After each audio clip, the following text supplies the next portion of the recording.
झूठा कैंपेन चल रहा था, कैसा जुमला कैंपेन चल रहा था। आपको तो आए हुए बहुत दिन हो गया, रत्न भंडार तो खुला नहीं। पूरे एजुकेशन डिपार्टमेंट ही स्कैम है। केंदुपत्र में 5% जीएसटी को बढ़ा के 18% कर लिए।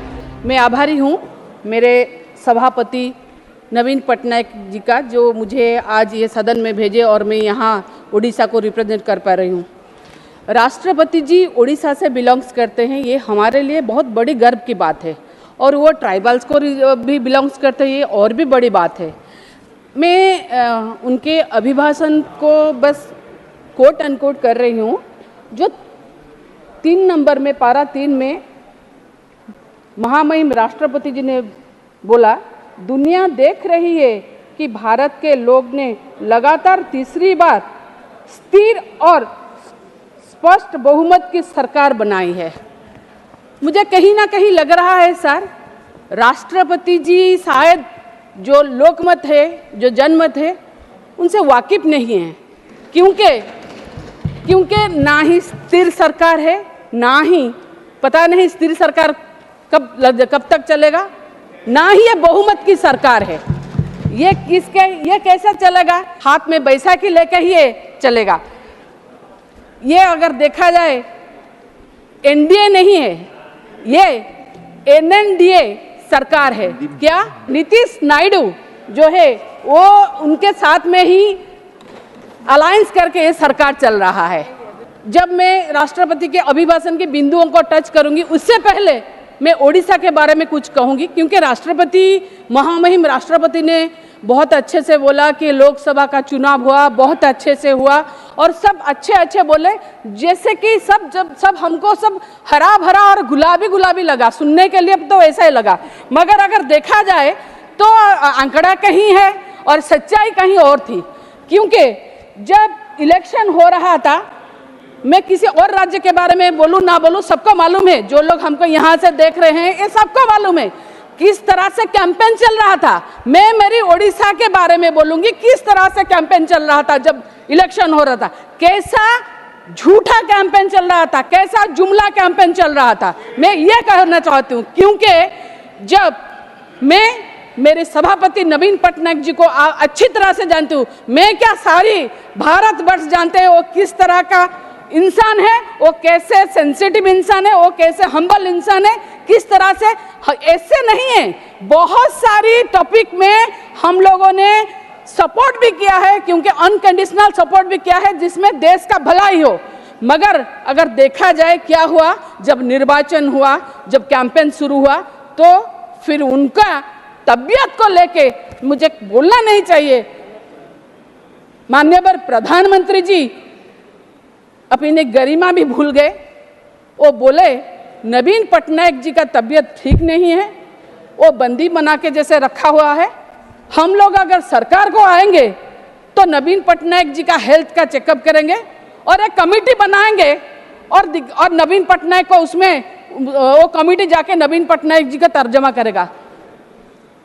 मान्यवर, मैं आपसे ये गुजारिश करती हूँ, क्योंकि जब बीजेपी ने शपथ लिया ओडिशा में सरकार का, तब मेरे जो एक्स चीफ मिनिस्टर, मेरे सभापति मुख्यमंत्री थे, जो नवीन पटनायक मेरे सभापति है, वो शपथ ग्रहण के उत्सव में गए थे। पता तो चल गया होगा मान्यवर जी को कि वो ठीक है कि नहीं है। तो फिर ये क्या था, ये झूठ क्या था?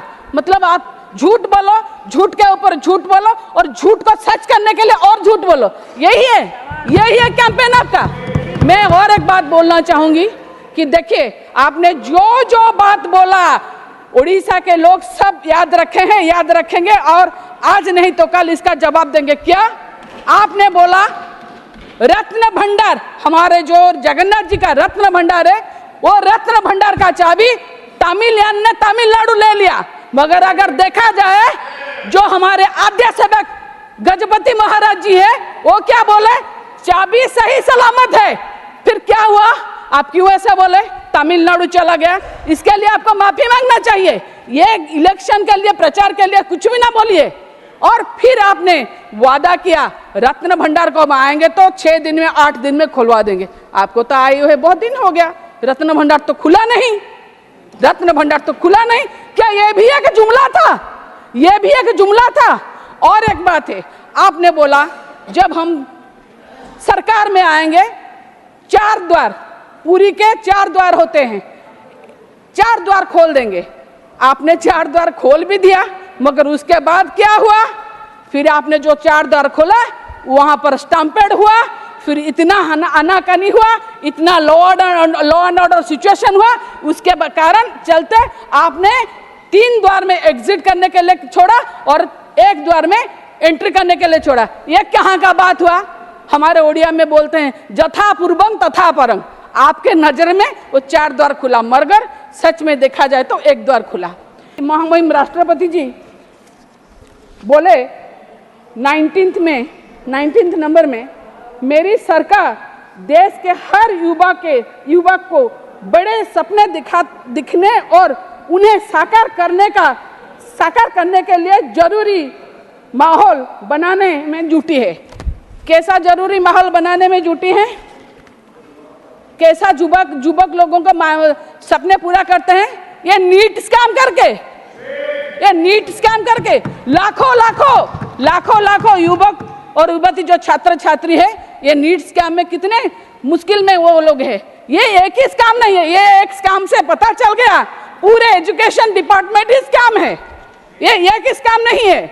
इसमें अगर देखा जाए 7 साल में 70 स्कैम्स हुए हैं, 70 स्कैम, और 1,70,00,000 बच्चे इसमें प्रभावित हुए हैं। और देखें तो उसमें अगर उनके माँ बाप को लिया जाए तो कम से कम 5 से 7 करोड़ लोग इसमें प्रभावित हुए। कि कौन लेगा इसका जिम्मा? कौन लेगा? किसी को तो आके बढ़ के लेना चाहिए ना। कौन लेगा इसका जिम्मा?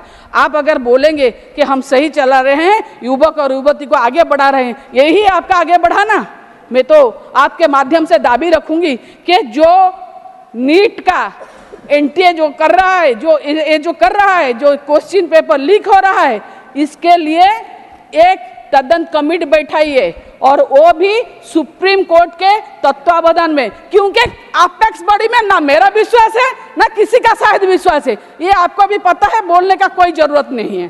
तो इसमें और एजुकेशन सिस्टम में अगर देखेंगे, आपने जीएसटी के बात में बोला, जीएसटी के बारे में अगर बोलेंगे ना तो एजुकेशन में, शिक्षा में 18% जीएसटी ले रहे हैं, मगर डायमंड में 2% ले रहे हैं। कौन सा जरूरी है? शिक्षा जरूरी है या हीरो व्यापारी को 2% जीएसटी जरूरी है? और मेरे जो नेता नवीन पटनायक जी बार बार 100 बार चिट्ठी लेके हैं, जो आप खुद एक ट्राइबल कम्युनिटी को बिलोंग करते हैं महामहिम जी, और ट्राइबल कम्युनिटी में कम से कम 10 लाख ऐसे ट्राइबल्स है जो केंदू पत्र प्लग करने के लिए जाते हैं, और आप केंदू पत्र में 5% जीएसटी को बढ़ाकर 18% कर लिए। 100 बार लिखे गया चिट्ठी के आप जीएसटी केंदू पत्र में कम कीजिए। बस इतना नहीं है, केंदू पत्र में आप 18% लेते हैं, जो तंबाकू होता है केंदू पत्र में, बल्कि जो बीड़ी बनता है उसमें भी 18% लेते हैं, बीड़ी बन जाने के बाद में उसमें भी 18% लेते हैं। कितना हुआ?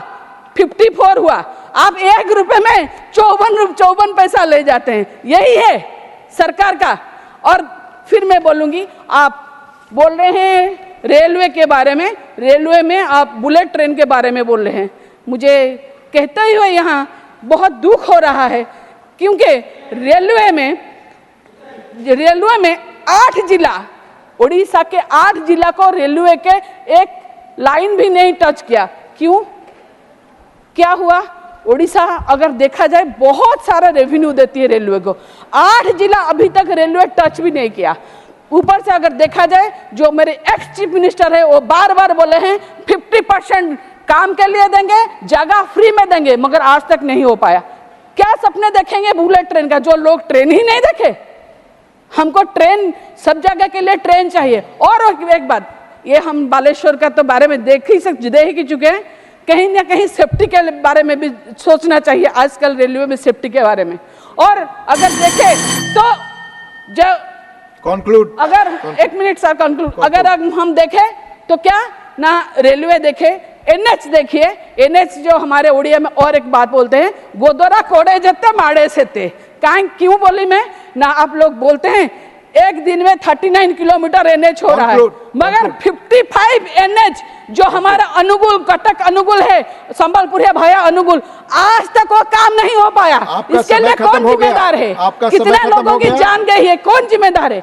आज तक हम लोग जब बोल रहे हैं नेट कनेक्टिविटी नहीं है, बैंक सिस्टम नहीं है, रेलवे नहीं है,